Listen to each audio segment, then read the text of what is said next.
ଜୟ ଜଗନ୍ନାଥ ବନ୍ଧୁଗଣ।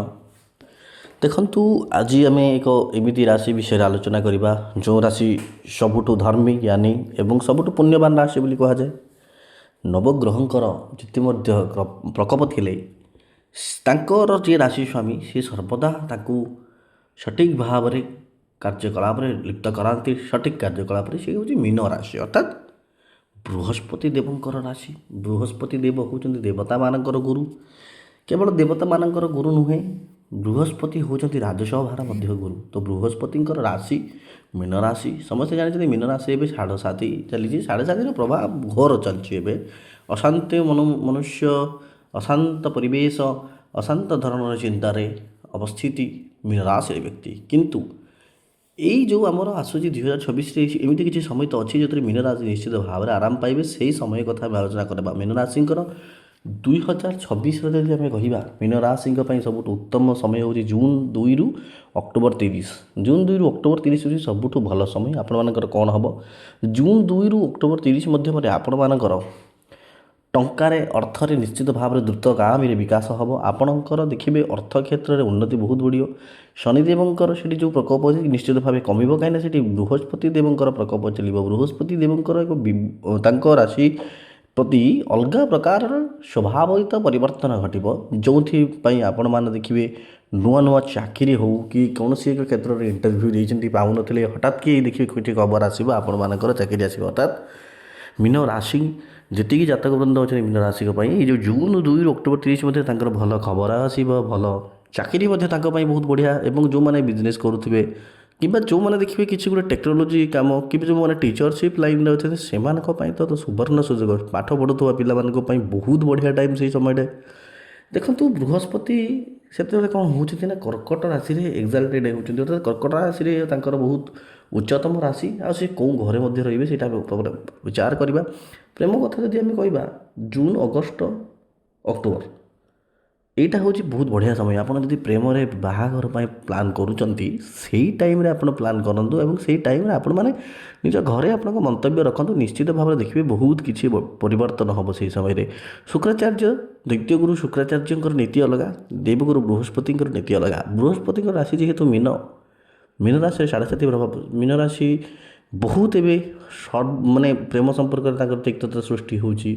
ସ୍ୱାମୀ ସ୍ତ୍ରୀଙ୍କ ମଧ୍ୟରେ ତିକ୍ତତା ସୃଷ୍ଟି ହେଉଛି, ମିସ୍ଅଣ୍ଡରଷ୍ଟାଣ୍ଡିଂ ରହୁଛି, ଭୁଲ ବୁଝାମଣା ରହୁଛି। ସମସ୍ତ ପ୍ରକାର ପ୍ରୋବ୍ଲେମ୍ ଦୂର ହେବ ସେଇ ଟାଇମ୍ରେ। ଦେଖନ୍ତୁ, ବୃହସ୍ପତି ପଞ୍ଚମ ହାଉସ୍ରେ ଆସିବେ। ପଞ୍ଚମ ହାଉସ୍ ଜ୍ଞାନର house, ପୂର୍ବଜନ୍ମର house, ସନ୍ତାନମାନଙ୍କର house.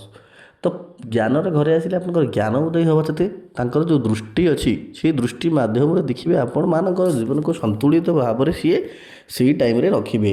June 2ରୁ October 30 ହେଉଛି ଆପଣଙ୍କ ପାଇଁ ବହୁତ ବଢ଼ିଆ ସମୟ। এই ସମୟରେ ଆପଣଙ୍କର ସବୁ ପ୍ରକାର ପ୍ରୋବ୍ଲେମ୍ ଦୂର ହେବ। ଦେଖିବେ ପ୍ରେମ ସମ୍ପର୍କର ବାଧା ଦୂର ହେବ। ଆପଣମାନେ ଯଦି ସେଇ ଟାଇମ୍ରେ କୌଣସି ଏକ ବିଜନେସ୍ କରିବାକୁ ଚାହୁଁଛନ୍ତି, ଯେଉଁ ବିଜନେସ୍ଟା ଆପଣ କେବେ କରିବାକୁ ଚାହିଁନଥିଲେ, ଦେଖିବେ ସେ ବିଜନେସ୍ ଆପଣମାନଙ୍କର ମନକୁ ଆସିବ। ଆପଣ ନୂଆ ବିଜନେସ୍ କରିପାରନ୍ତି, ନୂଆ ଗ୍ରୋଥ୍ ଆପଣଙ୍କର ଆସିପାରେ। ଆପଣ ଲାଇଫ୍ରେ ଗୋଟେ ନୂଆ ଦିଗକୁ ସେଇ ଟାଇମ୍ରେ ଆପଣ ଯିବେ। ନିଶ୍ଚିତ ଭାବରେ ଆପଣମାନଙ୍କର ଗ୍ରହର ଦଶା କିମ୍ବା ଗ୍ରହର ଯେ କ'ଣ ଚାଲିଛି ପ୍ରୋବ୍ଲେମ୍ ସବୁଗୁଡ଼ାକ ସେଇ ଟାଇମ୍ରେ ଦୂରୀଭୂତ ହେବ ଯାହା ଜଣାପଡ଼ୁଛି। ବିଚାର କରାଯାଉଛି ଗୋଟେ କଥା, ଆପଣମାନେ ମୀନ ରାଶିରେ ହେଉଥିବାରୁ ଏକ ସନ୍ତୁଳିତ ରାଶି। ଆପଣ ବହୁତ ସହିଲେନି ଆପଣ ମୀନ ରାଶି। ଏବେ ଫ୍ୟାମିଲିରେ ଆପଣଙ୍କର ଗୋଟେ ସ୍ମୁଥ୍ ବଣ୍ଡିଂ ଆସିବ। ଯେଉଁ ଫ୍ୟାମିଲିରେ କୋଳାହଳ ପରିବେଶରେ ଆପଣ ଚାଲିଥିଲେ କିମ୍ବା କୋଳାହଳ ଚାଲିଥିଲା, କାହା ସହିତ କାହା କଥା ଚାଲୁନଥିଲା, ଜମି ବାଡ଼ି କେସ୍ ମଧ୍ୟ ଆପଣଙ୍କର ଯଦି ଥିବ ଏ ଟାଇମ୍ରେ ଠିକ୍ ହେବ। ଏବଂ ଆପଣଙ୍କର ସବୁଠୁ ଗୁରୁତ୍ୱପୂର୍ଣ୍ଣ କଥା କୁହାଯାଉଛି ଆପଣଙ୍କୁ, ଆପଣ ଗୋଟେ ଜିନିଷ ସର୍ବଦା ଲକ୍ଷ୍ୟ କରନ୍ତୁ ମୀନ ରାଶିରେ ଆପଣ ବହୁତ କ'ଣ କହିଲ ଉଚ୍ଚ ଅଭିଳାଷୀ, ଉଚ୍ଚ ଆଶା ରଖନ୍ତି ଆପଣମାନେ। ଆଉ ହଁ, ଆପଣ ଏଇ ଟାଇମ୍ରେ ଉଚ୍ଚ ଆଶାଟାକୁ କେମିତି କ'ଣ କାମରେ ଲଗେଇବେ ଏଇବି ହେଉଛି ସେଇ ଟାଇମ୍ର ସେଇଟା ଆପଣଙ୍କର ଫଳ ପ୍ରଦାନ କରିବେ। ତ ବହୁତ ହି ବଢ଼ିଆ କଥା। ଜୁନ୍ 2ରୁ ଅକ୍ଟୋବର 30 ଆପଣ ଲେଖିକି ନୋଟ୍ କରିକି ରଖନ୍ତୁ, କହିବେ ଆପଣ ନିଶ୍ଚିତ ଭାବରେ ଆପଣମାନଙ୍କର ବହୁତ ବଢ଼ିଆ ସମୟ। ହେଲ୍ଥ ଉପରେ କିନ୍ତୁ ଟିକେ ଧ୍ୟାନ ଦେବାର ଅଛି। ନଭେମ୍ବର, ଡିସେମ୍ବର ଏଇ ଦୁଇଟା ମାସ ଆପଣଙ୍କର ହେଲ୍ଥ ଇସ୍ୟୁ ଟିକେ ବଢ଼ିଯାଇପାରେ ଏବଂ ହେଲ୍ଥ ଇସ୍ୟୁ ଏବେ ମଧ୍ୟ ଆପଣଙ୍କର ଅଛି, ଥଣ୍ଡା ପ୍ରୋବ୍ଲେମ୍ ଅଛି। ଆପଣମାନେ ଟିକେ ଏଇଟାକୁ ଜଗନ୍ତୁ। ଦେଖନ୍ତୁ, ଗୋଟେ କଥା ହେଲ୍ଥ ପାଇଁ ନିଶ୍ଚିତ ଭାବେ ଆପଣ ଜଗନ୍ତୁ ଏଇ ଟାଇମ୍ ଗୁଡ଼ାକ। ଜଲ୍ଦି ଗୋଟେ କଥା ଆପଣଙ୍କୁ କହୁଛି ଶୁଣନ୍ତୁ, ପେଟ ଜନିତ ପ୍ରୋବ୍ଲେମ୍ ଆପଣଙ୍କର ସେଇ ଟାଇମ୍ରେ ହେଇପାରେ। ଆଉ ଗୋଟେ କଥା, ଯେଉଁ 9ଟା ଗ୍ରହଙ୍କୁ ବୃହସ୍ପତି ସେଇ ଟାଇମ୍ରେ କଣ୍ଟ୍ରୋଲ୍ କରିଦେବେ।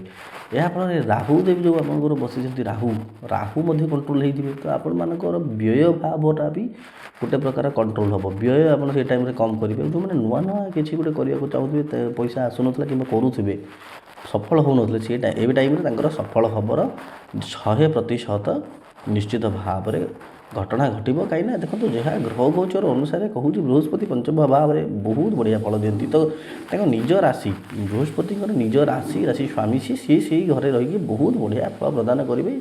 ଏବଂ ଗୋଟେ କଥା ଶୁଣନ୍ତୁ, ଆପଣଙ୍କର କୁଣ୍ଡଲିରେ କ'ଣ ଅଛି ସେଠି ତ ଆମେ ଦେଖିକି ଅଲଗା କଥା, ସେଇଟା ଆପଣ ହନୁମାନ ଚାଳିଶା ନିଶ୍ଚିତ ଭାବରେ ପାଠ କରନ୍ତୁ। ହନୁମାନ ଚାଳିଶା ପାଠ, ଶ୍ରୀରାମଚନ୍ଦ୍ରଙ୍କ ଭଜନ କରନ୍ତୁ, ଗୁରୁଜନମାନଙ୍କ ଆଶୀର୍ବାଦ ନିଅନ୍ତୁ, ମହାଦେବଙ୍କର ନିଶ୍ଚିତ ଭାବରେ ଆପଣ ପୂଜା କରନ୍ତୁ। ଦେଖିବେ ଆପଣମାନଙ୍କର ସବୁ ପ୍ରକାର କୁପ୍ରଭାବ ଦୁପ୍ରଭାବ ଅଛି, ସମସ୍ତ ପ୍ରଭାବ ଦୂରୀଭୂତ ହେବ। ଏବଂ ଆପଣଙ୍କୁ ଆଉ ଗୋଟେ କଥା ମୁଁ ଗୋଟେ ନିଶ୍ଚିତ ଭାବରେ କହୁଛି, ଦେଖନ୍ତୁ ଗ୍ରହ ଗୋଚର କୁଣ୍ଡଲି କଥାଟା ଆମେ ଏଇଟା କହିଲୁ ଗୋଚର କୁଣ୍ଡଲି ଅନୁସାରେ। ଦେଖ ଗୋଚର କୁଣ୍ଡଲି ଗୋଟେ ଅଲଗା ଜିନିଷ, ଆପଣମାନଙ୍କ ସେଥିରେ ନିଶ୍ଚିତ ଘଟିବ, କିନ୍ତୁ 160 କିମ୍ବା 70% ଘଟିବ।